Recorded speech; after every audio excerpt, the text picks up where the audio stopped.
योद्धा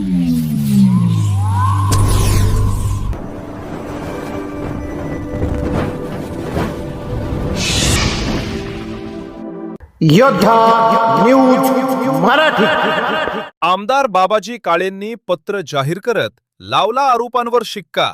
चौकशीला सामोरे जा म्हणत माजी आमदार दिलीप मोहितेंना दिले थेट आव्हान।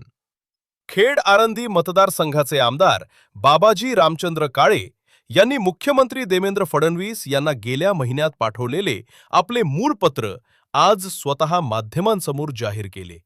या पत्रावरून खेड तालुक्यातील राजकीय आणि चाकण एमआयडीसी औद्योगिक वर्तुळात मोठी खळबळ उडालेली असताना आमदार बाबाजी काळे यांनी माध्यमांशी संवाद साधत पत्रातील सर्व आरोप पूर्णपणे सत्य आणि येथील खरी वस्तुस्थिती असल्याचा पुनरुच्चार केला। तसेच या प्रकरणावरून माजी आमदार दिलीप मोहिते यांनी आज 6 जून 2026 रोजी घेतलेल्या पत्रकार परिषदेला उत्तर देताना आमदार बाबाजी काळेंनी त्यांना या संपूर्ण प्रकरणाच्या चौकशीला कायदेशीरपणे सामोरे जा असे थेट आव्हान दिले आहे। या घडामोडींच्या पार्श्वभूमीवर आज दिनांक 6 जून 2026 रोजी माजी आमदार दिलीप मोहिते यांनी चाकण येथे पत्रकार परिषद घेतली होती। या पत्रकार परिषदेत त्यांनी आमदार बाबाजी काळे यांनी मुख्यमंत्र्यांना पत्र दिले त्यात माझ्या नावाचा आणि सिंडिकेटचा उल्लेख माध्यमांसमोर केला। याबाबत आमदार बाबाजी काळे यांनी मुख्यमंत्र्यांकडे केलेल्या तक्रारीत चाकण एमआयडीसीच्या औद्योगिक शांततेला बाधा आणणारे टॉप बँड इंडियासारख्या बहुराष्ट्रीय कंपन्यांच्या दारात होणारी बेकायदेशीर आंदोलनं आणि कंत्राट व्यवसायातून सुरू असलेली खंडणीखोरी यासारखे अत्यंत गंभीर मुद्दे उपस्थित केले आहेत, याकडे त्यांनी लक्ष वेधले होते। हे मुद्दे राज्याच्या औद्योगिक प्रतिमेशी आणि लाखो कामगारांच्या रोजगाराशी संबंधित असल्याने शासनाने याची तातडीनं व गंभीर दखल घेतली पाहिजे असे मुद्दे या पत्रात स्पष्टपणे नमूद असल्याचं सांगितले।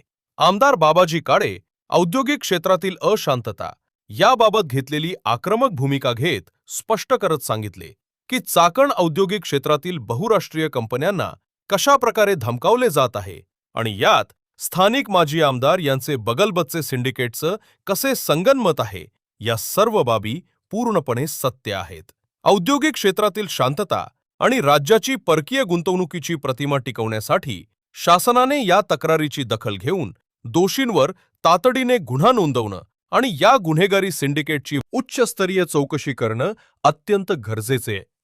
तसेच आमदार काळे यांनी माजी आमदार दिलीप मोहितेंना आव्हान दिले की जर तुम्ही निष्पाप असाल तर या शासकीय आणि न्यायालयीन चौकशीला घाबरू नये आणि यास थेट सामोरे जावे व तुमचे सर्व धंदे असेच यापुढे तालुक्याच्या जनतेला आम्ही पुराव्यासह दाखवणार आहोत। त्यामुळे जास्त तडफड देखील करू नका। लवकरच तुम्ही जेलमध्ये जाणार आहेत याबाबत यापूर्वी मी पत्र दिलेली असून विधानसभेत देखील मी प्रश्न उपस्थित केला आहे, याचा पाठपुरावा देखील मी करणार आहे असे आमदार काळे यांनी स्पष्ट केले। या बातमीचा आढावा घेतलाय आमचे योद्धा न्यूज मराठीचे प्रतिनिधी दत्ता भगत यांनी। नमस्कार, मी योद्धा न्यूज मराठीचा संपादक नारायण मनोहर सूर्यवंशी। रोजच्या खात्रीशीर बातम्यांसाठी पाहत रहा आमचे न्यूज चॅनल। आजच सबस्क्राइब करा, व्हिडिओला लाईक करा आणि शेअर करा। धन्यवाद।